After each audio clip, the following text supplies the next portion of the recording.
Sua aguinha. Vamos voltar agora para a segunda parte da aula. Então, essa primeira parte da aula foi um adendo à nossa última aula que nós tivemos. Falamos mais um pouquinho sobre Paulo, sobre Aristóteles, etc. Tá? Agora, falamos também um pouquinho sobre a ética cristã. Nessa segunda parte agora, nós vamos falar um pouquinho agora sobre a ética cristã medieval. Quando fala ética cristã medieval, pessoal, é a Idade Média, tá bom? Então, depois de 300 anos de perseguição, finalmente a igreja vai triunfar sobre seus perseguidores. Tudo isso começa com a conversão do primeiro imperador romano. Vocês lembram o nome dele? Constantino. Esse Constantino aqui, ele se converte ao cristianismo. O bom é que a igreja, o cristianismo passa a ser a religião oficial do Estado, e o ruim é que isso vai fazer com que surja menos pessoas convertidas de verdade. É aí que vai começar a ir por água abaixo as questões de santidade no meio da igreja. Sobre esse Constantino aqui, nós temos um livro chamado História da Igreja. Nós não estudamos ele ainda, mas na História da Igreja nós vamos falar melhor e mais sobre esse personagem aqui. Tudo bem? O que acontece então, gente? Lá no mundo romano, lá na Idade Média, pessoal, quando fala Idade Média, só para você entender melhor aí, você que está assistindo a live aí, é um período que durou mais ou menos 1000 anos. Começou com a queda do Império Romano no ano 476 depois de Cristo e terminou com a tomada de Constantinopla em 1453, o que era chamado também de Império Bizantino. Então esse período aqui é a Idade Média, de 470 até quase 1500. Foi 1000 anos, né? 1000 anos de duração aí do Império Romano reinando. Por isso que, quando nós estudamos sobre escatologia, usamos muita terminologia: Império Romano restaurado, o anticristo que vem de Roma. Por quê? Porque foi o governo mundial que mais perdurou dentro da história e passou a ser sinônimo do governo mundial, o último, do anticristo, que terá a última rebelião contra o Deus Todo-Poderoso. Mas até lá a igreja já foi arrebatada. Beleza? Pessoal, voltando para cá então, nesse período aqui então vai predominar o quê? A ética cristã. Só que não é um cristianismo que você está acostumado. É um cristianismo romanizado. É um cristianismo católico romano, que perdurou numa liderança muito forte durante todos esses 1000 anos. Tudo bem? Sim. Pastor Carlos Roberto, Deus te abençoe, pastor. Paz do Senhor. Seja bem-vindo, meu mestre está aí, ó, pastor Carlos. Então, pessoal, o que acontece aqui? Nesse tempo, impregnava a ideia dos valores religiosos baseados na onde? No amor. Amor a quem? Amor ao próximo, que incorpora as noções gregas de que a felicidade é um objetivo do homem e a prática do bem. Só que, como falamos no começo da aula de Sócrates, para o homem ser feliz, primeiro ele tem que ser feliz consigo mesmo, para ele tirar coisas boas dentro de si e poder transmitir ao seu próximo. Dentro disso, a sociedade passa a ser um espelho nosso. E aí o mundo passa a ser melhor, mas começa por nós. Tudo bem, gente?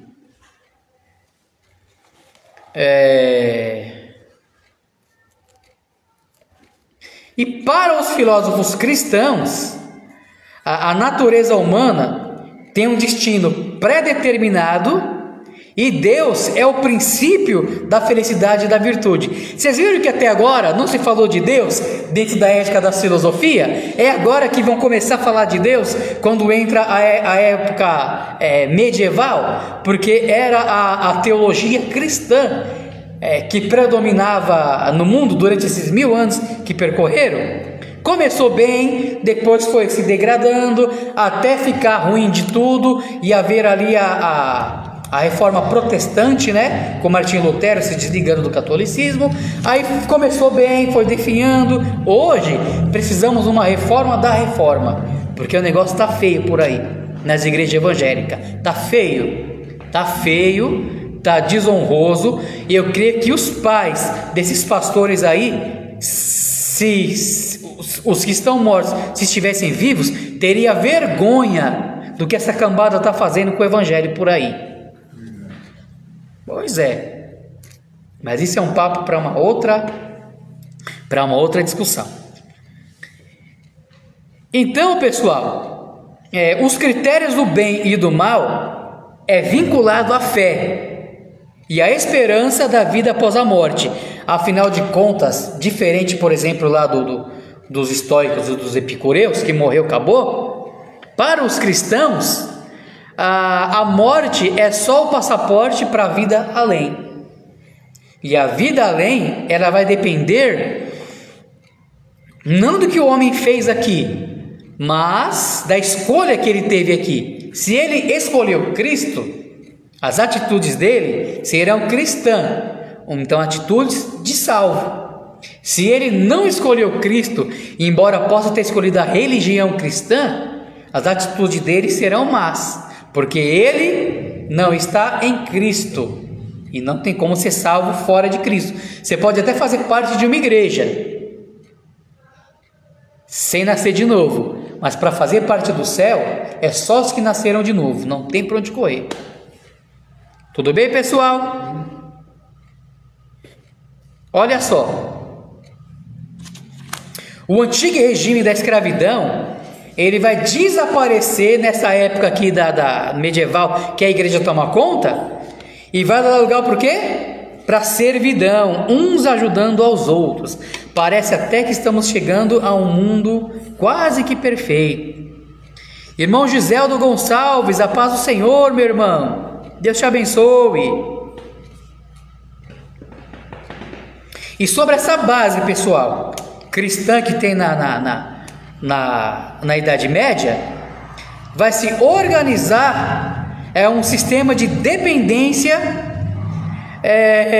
e como diz o texto aqui, e de vassalagens, que eles conferem um aspecto estraticado e hierárquico. O que seria isso? Nessa época aqui, sabe como é que eles viviam em paz? Os reinos governantes, eles acabavam tendo seus vassalos. O que é o vassalo? É alguém que morava numa terra, perdeu essa terra para um rei, mas esse rei cobra imposto dessa pessoa que está lá na terra que era dela, paga imposto para esse rei que tomou a terra dela e ela vive bem. É como se alguém tomasse tua casa, mas deixasse você morando lá, pagando aluguel da sua própria casa para ele. Isso que são os vassalos. Tudo bem, gente? Mas isso vai caracterizar o quê? Uma profunda fragmentação econômica e política, devido àquela existência de uma multidão dessas pessoas que pagavam os impostos para poder viver tranquilo e baseado no regime cristão. Lembra que eu falei para vocês no comecinho agora da segunda parte da aula que era um cristianismo só que mais ou menos? Por quê? Porque esses mesmos que se diziam cristãos, que eram os chefes de estados, cobravam absurdo de impostos das pessoas que moravam nos lugares que eles eram donos. E um cristão, pessoal, ele não nasceu para ter vantagem.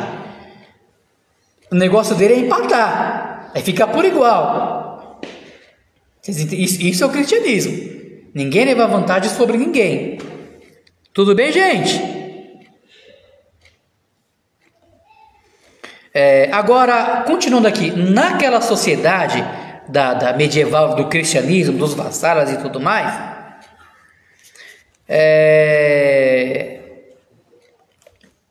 fazia que essa forma de governo, transmitido aquela paz oriunda do cristianismo, mas ao mesmo tempo obrigando os seus liderados a pagarem altos impostos, era uma liberdade meio que forçada, né? Vamos se dizer assim. A religião, ela trazia uma certa unidade social. Por quê? Porque a política daquela época estava na dependência da própria igreja, que era junto com o Estado, que tomava conta do Estado, que era a religião oficial do Estado. Tudo bem? A religião tomava conta do Estado.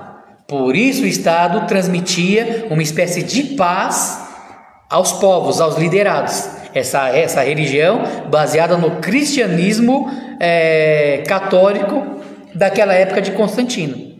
Tudo bem? Nessa época aqui do Constantino, vale ressaltar que não existia a Igreja Católica Apostólica Romana. A igreja era a Igreja Católica Apostólica Oriental. Tudo bem? Por quê? Era católica porque era uma fé universal. A palavra católico significa fé universal, uma fé mundial. Era apostólica porque a igreja estava fundamentada na doutrina dos apóstolos. Vocês sabem qual que é o fundamento da doutrina dos apóstolos? Quando Pedro olhou para Jesus e falou: Tu és o Cristo, Filho do Deus vivo.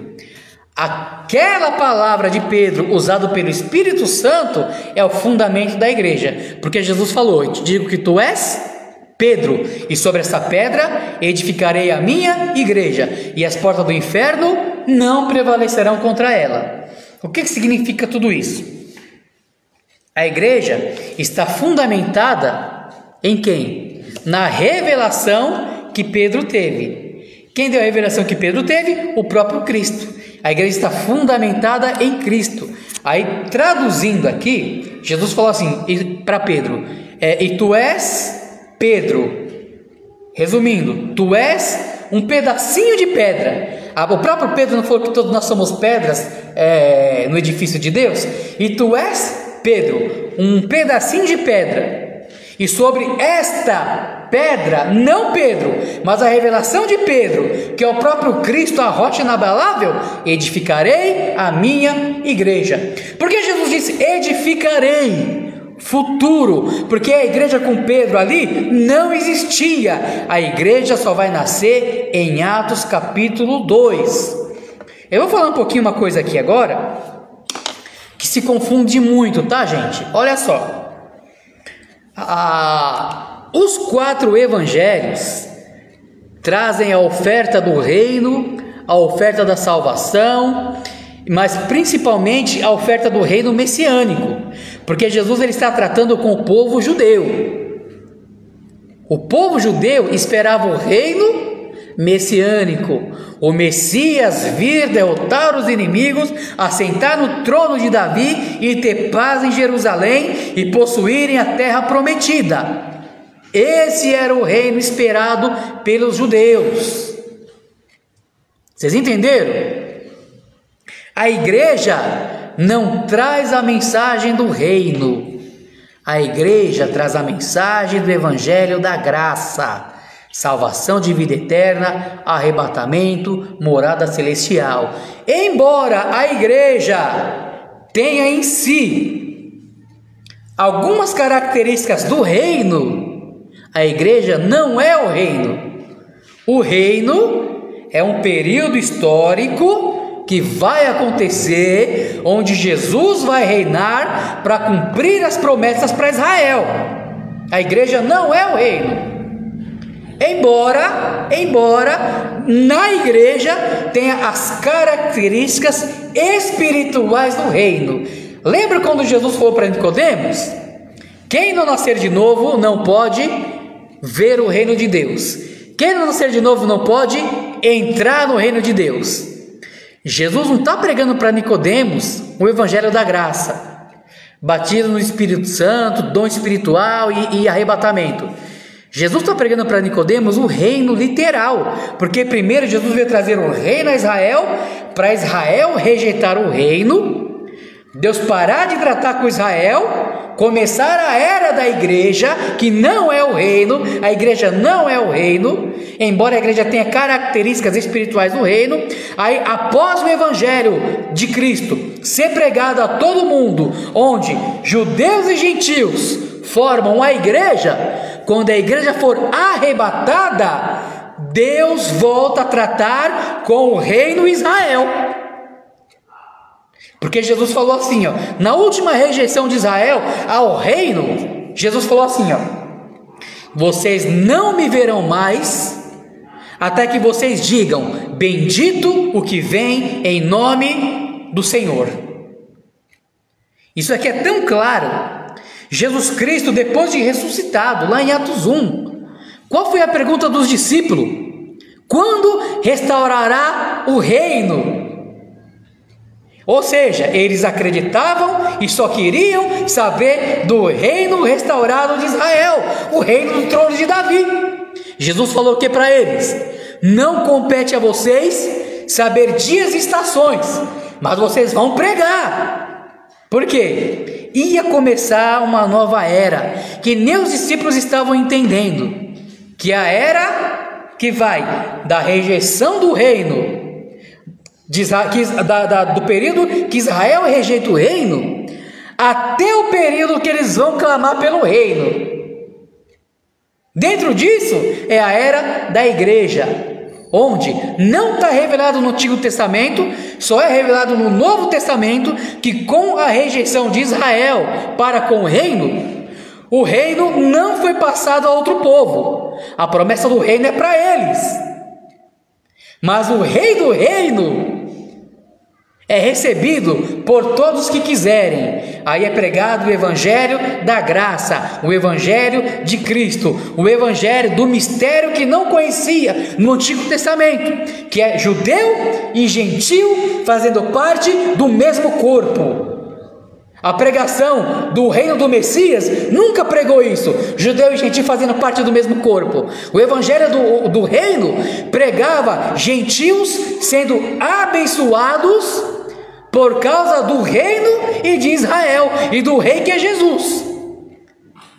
Mas o evangelho da graça é judeu e gentil fazendo parte do mesmo corpo, o corpo de Cristo, que é a igreja, baseado no quê? Na nova aliança de Jeremias 31 e de Hebreus 8. Sabe o que diz lá a nova aliança?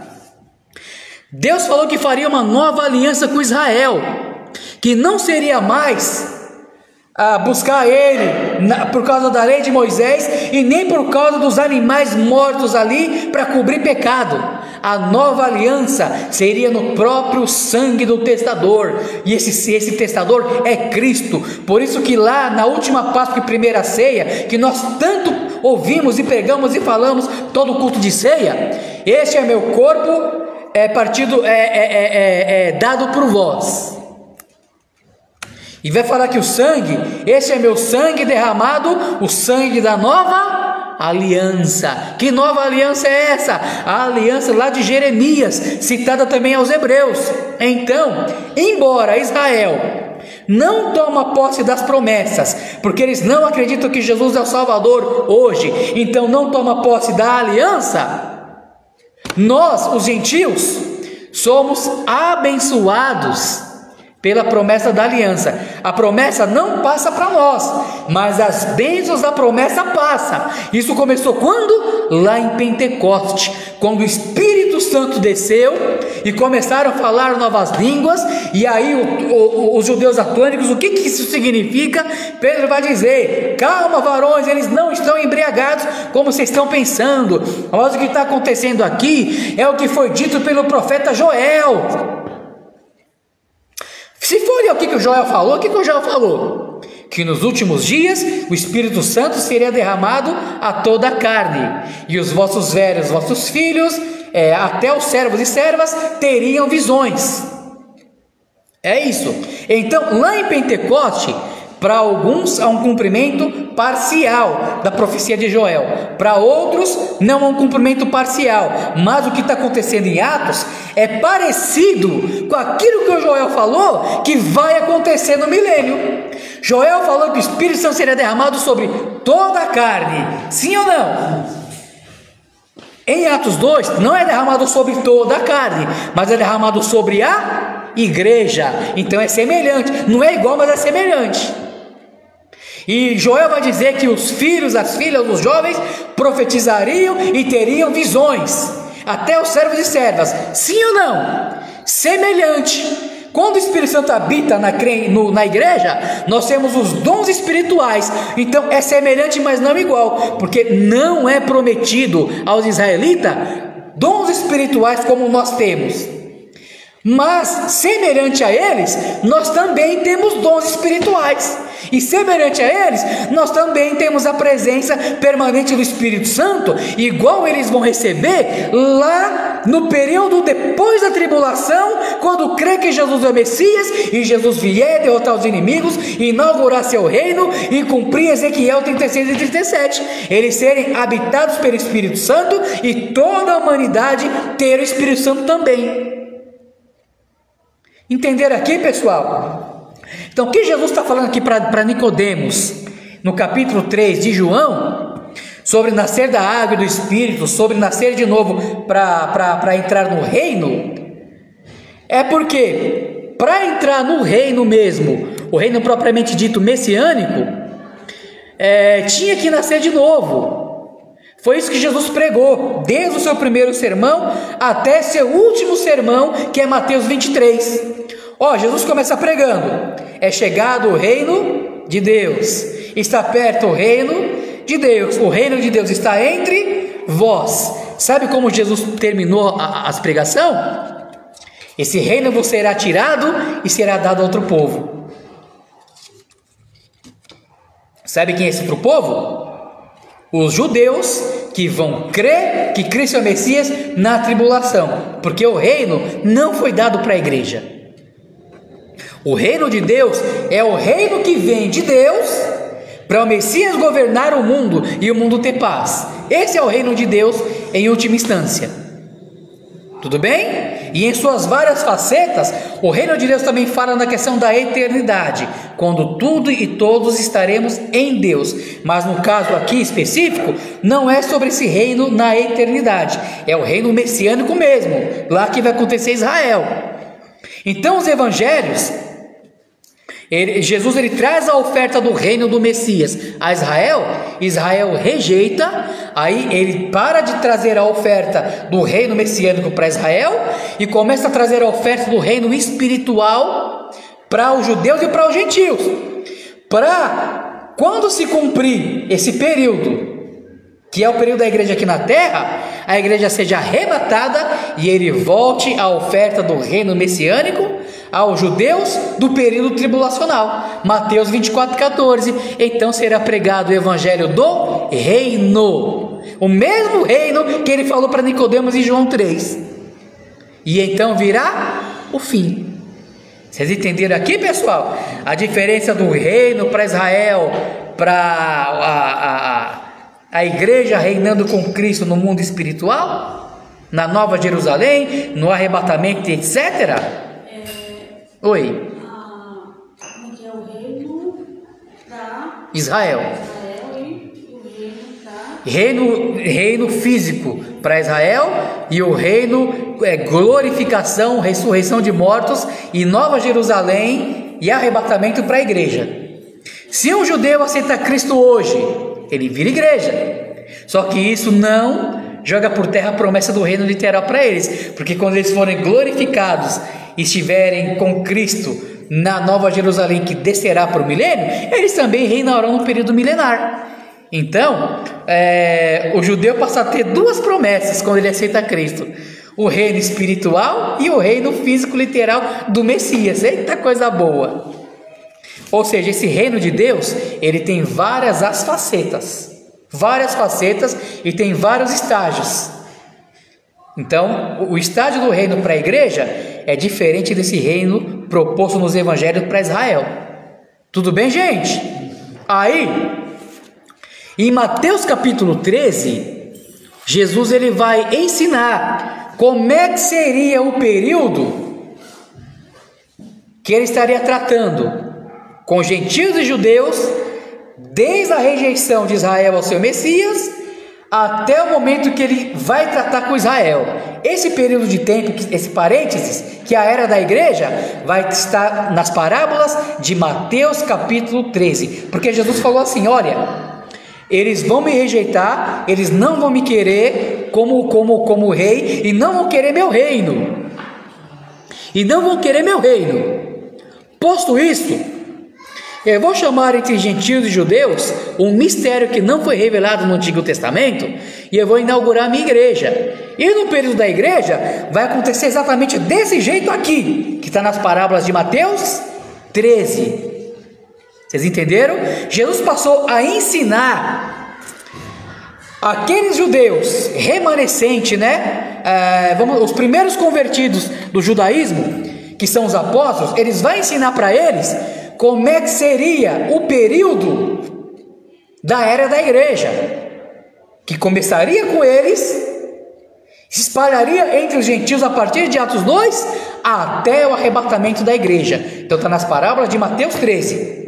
Depois que a igreja for arrebatada, ele volta a tratar com Israel. Amém, pessoal? Gente, eu sempre falo essa questão aqui, porque tem muita gente pregando errado. Não existe igreja nos evangelhos. A igreja é falado sobre ela em Mateus 13, como é que seria o período da igreja. É profetizado que vai nascer igreja em Mateus 16, versículo 16 ao 18. No final de Marcos, no final de Mateus, no final de Lucas e no final de João, Jesus vai mandar os seus discípulos que creem que ele é o Messias, mas que, porque não é de forma nacional que toda a nação crê, mas somente eles, então não é o reino do Messias que vai vir, mas era para eles ficarem em Jerusalém, para ser revestidos de poder, para pregar uma nova mensagem, a mensagem do mistério da igreja, que não foi revelado no Antigo Testamento, e nem eles sabiam ainda. A partir de Atos 2, a igreja nasce e vai continuar, vai perdurar até o arrebatamento. Amém, pessoal? Só que uma coisa semelhante entre o reino que Jesus falou para Nicodemos e o reino espiritual que é oferecido à igreja é que tem que nascer de novo, tem que nascer da água e do Espírito. Por quê? Jesus não inaugurou seu reino messiânico naquela época porque eles não quiseram se converter de coração, não quiseram nascer de novo. Mesma coisa, esse reino espiritual, que esse reino moral, essa ética do reino está nos cristãos, aqueles que aceitam Cristo como Salvador, só está dentro de nós porque nós nascemos de novo da água e do Espírito. Vocês veem semelhanças e diferenças na oferta do reino do Messias para Israel e na oferta do reino espiritual oferecido à igreja. E na eternidade? Na eternidade é uma outra coisa. Todos serão uma nomenclatura só, tudo será tudo em Deus, Ele estará com todos, todos com Deus, e ali acabou. Mas no sentido histórico, que Deus vai trabalhando com o homem dentro da história, tem todas essas nomenclaturas. Fazer uma pergunta para vocês: Deus tem quantos povos? Um povo. Deus só tem um povo. Só que esse povo, ele é dividido em várias categorias de salvo. Você sabia disso? Oi? Não. Só a religião de Deus.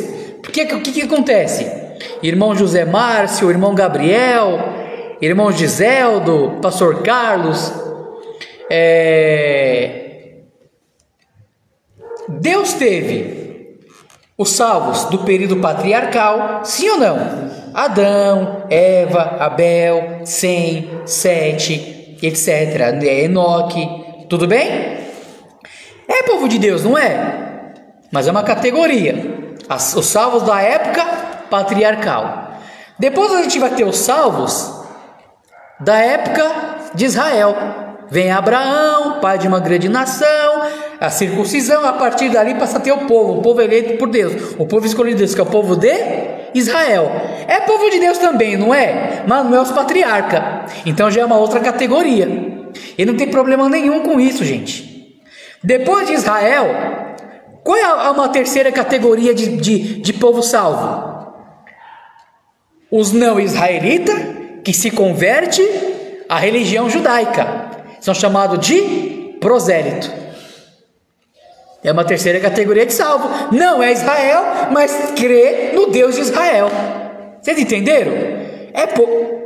Também é povo de Deus, mas não é Israel. Que é uma quarta categoria de salvo?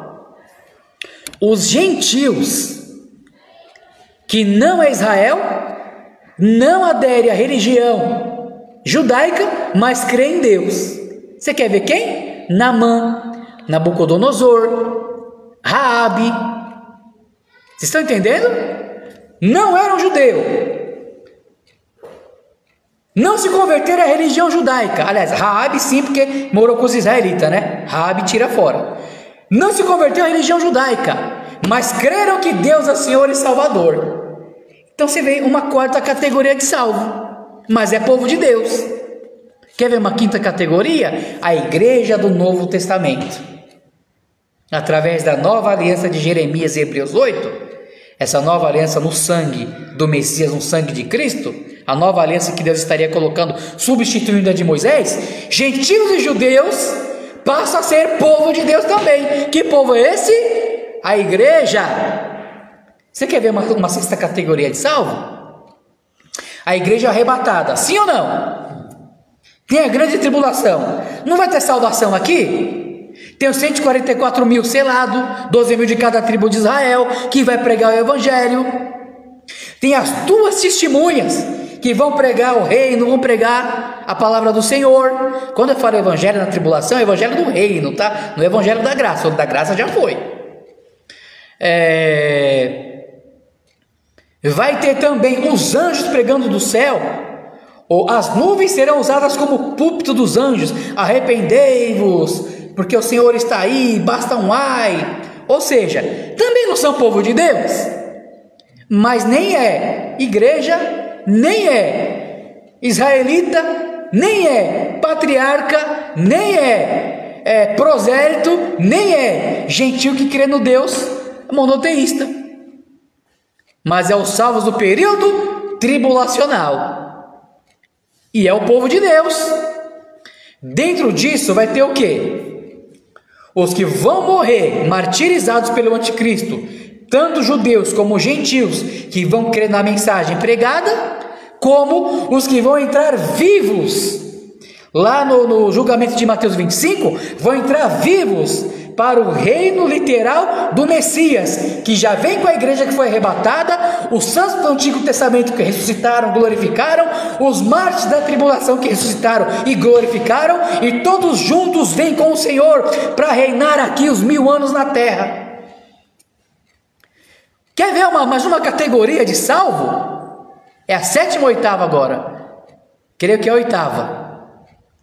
Os salvos que nascem no período milenar, porque não vão se corromper quando o Satanás for solto para enganar as nações. Então aqui colocamos 8 categorias de salvos, tudo na Bíblia, que é o povo de Deus, mas não necessariamente é tudo uma coisa só. Vocês estão entendendo o raciocínio, pessoal? Amém? Gente, a ética religiosa. Falando de ética religiosa, pessoal, como uma filosofia cristã, ela parte de um conjunto de verdade revelada a respeito de Deus, a respeito do homem, a respeito das coisas do mundo. E onde que está relatada essas coisas? Na Bíblia. Amém?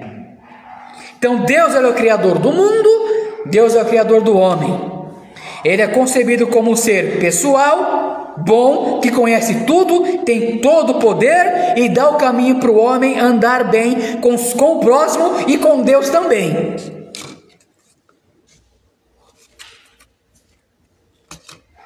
Aleluia! O irmão Gabriel Fraga disse aqui, que faltou a geração de salvos, a terceira geração, que são os calvinistas. Não, mas os calvinistas é outra coisa, né?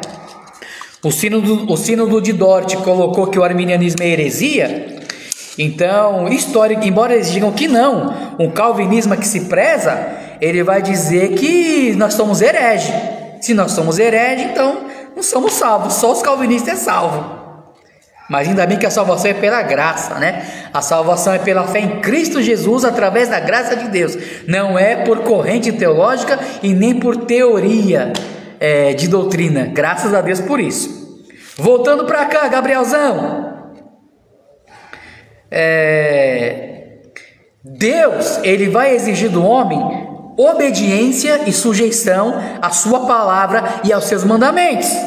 Porque a salvação, ela é condicional. Qual é a condição? Obedecer. Lá na escola secular, a criança aprende ABCD. Na igreja, o crente aprende obedecer. Isso eu aprendi com o pastor Carlos, o meu mestre, lá no ano de 99 a 2000. Tudo bem até aqui, pessoal? Então, na religião cristã, o homem, ele tem que obedecer os mandamentos do Senhor para que ele possa ser aprovado, não por causa da obediência, mas a obediência é gerada porque ele é salvo. Não confunda isso aqui para depois ensinar errado, hein? Boas obras não salva. Obediência não salva. Quem salva é Cristo através do seu sangue. E os salvos obedecem o Senhor. Os salvos cumprem sua palavra. Então não faz para ser salvo, mas faz porque é salvo. Tudo bem? Amém? Amém até aqui, pessoal? Então, o cristianismo, ele pretende elevar o homem de uma ordem terrestre para uma ordem sobrenatural. Lembra do comecinho da aula? As características do reino dentro de nós, que é o reino moral de Deus sendo vivido pela igreja, já o aqui e o agora. Então, é exatamente isso que é a salvação. As características do reino intrínsecas em nós. Porque a igreja não é o reino, mas a igreja participa das bênçãos do reino.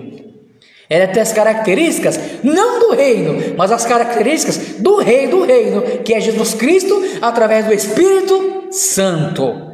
Amém, pessoal?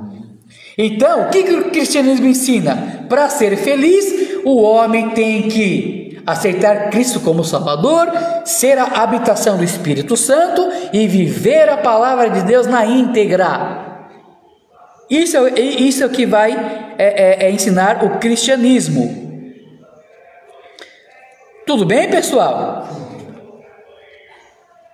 A diferença da ética cristã para a ética filosófica sem Deus é somente uma. É que na ética religiosa, toda essa predisposição que o homem tem de viver bem com o próximo e com Deus, vem do próprio Deus, não é nada nosso, é pela graça. Somos salvos pela graça, somos aceitos pela graça, somos de Deus pela graça, somos benditos de Deus pela graça, temos a habitação do Espírito Santo pela graça vivemos, pela graça nos movemos, pela graça estamos aqui, pela graça temos dom espiritual, pela graça vamos morar no céu, pela graça temos a presença de Deus em nossa vida, pela graça respiramos e recebemos as bênçãos que Deus tem para nos dar, pela graça. Amém, gente? Até tem um hino antigo que ele vai cantar assim: graça, graça, te digo que foi assim. Só pela graça de Jesus que eu venci e cheguei aqui. Graça, graça, te digo que foi assim. Só pela graça de Jesus eu venci, cheguei aqui. Aleluia! Vamos continuar, pessoal? Isso é o cristianismo. Gente, nós vamos terminar a aula de hoje, aqui a aula física.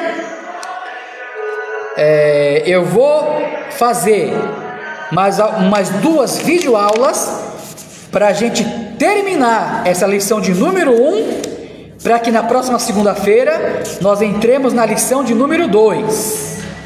Amém, pessoal? A lição de número 2, pessoal, não é a lição de número 2 que está no livro, tá? Mas é a lição de número 2, baseada aqui no nosso cronograma, porque a lição de número 2 do material, ele está lá na página 32, mas a nossa lição de número 2 vai estar na página 20, e nós acompanhamos o nosso cronograma, e não do livro propriamente dito. Amém, pessoal? Tranquilo até aqui? Apesar que você vê só, eu vou matar, nós temos 10 minutos de aula, eu vou matar rapidinho essa questão aqui, e vocês leem em casa o que estiver faltando. E você que está curioso aí, que quer... eu queria que aprofundasse no material. Começa a estudar com a gente, aí você vai receber o material aí na sua casa. Tudo bem até aqui, pessoal? Então, resumindo aqui para nós, olha quais são as questões aqui, ó. As principais categorias de ética. Existe o antinomismo. O que é o antinomismo? É a ideia que diz que não há normas. Isso foi pregado por muitos liberais, tá? Como Friedrich, Jean-Paul Sartre, e entre os outros mais. Essa proposição antinomista, ela entende que não tem que existir norma subjetiva para julgar a decisão de pessoas. Sabe o que eles vão ensinar? Tudo é relativo. Depende muito do valor que você dá. Se você achar que aquilo não é mal, então não é mal. Se você achar que aquilo é mal, aquilo é mal. E isso acaba trazendo consequências ruins. E aí fica complicado. Tudo bem até aqui? Então, a gente vai, esse antinomismo aqui, ele é muito parecido com o situacionismo. O que é o situacionismo? O que é o situacionismo? Classe, situacionismo é quando a pessoa ela age de acordo à situação. Ou seja, a pessoa estava com fome, não tinha dinheiro e roubou para matar a fome. Dentro do situacionismo, essa pessoa não está errada de ter roubado, porque ela roubou por causa da situação. Ou seja, tudo depende da situação e como cada indivíduo lidar com essa situação. Deu para entender um pouco aqui do antinomismo? Pois é. Não tem normas objetivas. Exatamente. Para julgar as pessoas. Eles vão dizer o que então, irmã? Que as ações nem estão certas e nem estão erradas. Sendo assim, não há um julgamento objetivo sobre elas. Isso no antinomismo e no situacionismo. Elas não podem ser julgadas porque elas fizeram porque não tinha outra coisa para ser feita. Era a única solução que elas tinham. Está errado isso daí. Está errado. Mas é uma ética que prega que não precisa existir ética. Mas faz parte. Estamos aqui para estudar sobre todas as áreas, beleza? Até na Bíblia tem isso aqui, nós vamos citar já. Pessoal, ou seja, há situações que nem são certas e nem são erradas no situacionismo. Sendo assim, não se pode aplicar o julgamento. Por quê? Segundo esse ponto de vista antinomista, não existe nenhuma norma objetiva para a pessoa ser julgada. Um clássico exemplo que eles vão citar é a mentira de Raabe. Lá em Josué capítulo 2, do versículo 4 ao versículo 7, com a intenção de salvar os espias, ela falou que eles não estavam lá, mas eles estavam. Então o antinomista vai falar, tá vendo? Ela mentiu, mas é por causa da situação. Aí tem aquela questão, que tipo de julgamento caberia para Raabe em face da sua mentira? Para quem é o antinomista, Raabe não agiu certo nem errado. Não agiu certo porque nem sempre é certo mentir. E nem agiu errado porque às vezes precisamos mentir para alcançar um bom objetivo. É aquela ideia de que as atitudes, elas sustentam o objetivo maior. Mas as coisas não são assim, tá? Então a gente vai ver, por exemplo, lá em Gênesis 20 e versículo 2. A gente vai ver isso lá em Gênesis 12, quando Abraão vai mentir dizendo que Sara era irmã dele e não esposa. Resumindo aqui, pessoal, dentro desse antinomismo, nada é certo, nada é errado, depende da situação. Mas a verdade, pessoal, é que a mentira nunca é o ideal a ser seguido. Tudo bem? Aí, eles vão dizer o seguinte aqui, olha que tópico que está aqui no livro. O universal ético deve ser anulado em face do individual religioso. Ou seja, o universal ético é uma ética que você faz com todos. Mas ele pode ser anulado quando, de forma individual, você age em favor da religião, mesmo que tenha que mentir. Um camarada chamado Kierkegaard aqui, esse Kierkegaard aqui, que é um dos inventores desse antinomismo, ele vai dizer assim, ó, quando há conflito entre as questões éticas e as religiosas, o ético deve ser suprimido para que prevaleça o religioso. Ele vai dizer isso. Aí vai citar aqui, ó, quando os apóstolos foram proibidos pelas autoridades de ensinar a fé cristã, eles preferiram obedecer mais a Deus, ou seja, anulou a ética do Estado para obedecer a Deus, o religioso. Continuaram pregando o evangelho, mesmo desobedecendo a lei humana. Nesse ponto aqui ele está certo, mas sabe qual que é o problema da filosofia?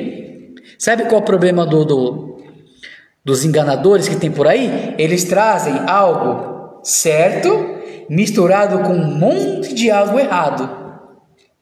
Então, nós obedecermos a Deus nesse sentido, preferir obedecer a Deus pregando o evangelho e desobedecer a uma autoridade de lei que proíbe pregar o evangelho, isso não é motivo para dizer que podemos mentir em qualquer situação.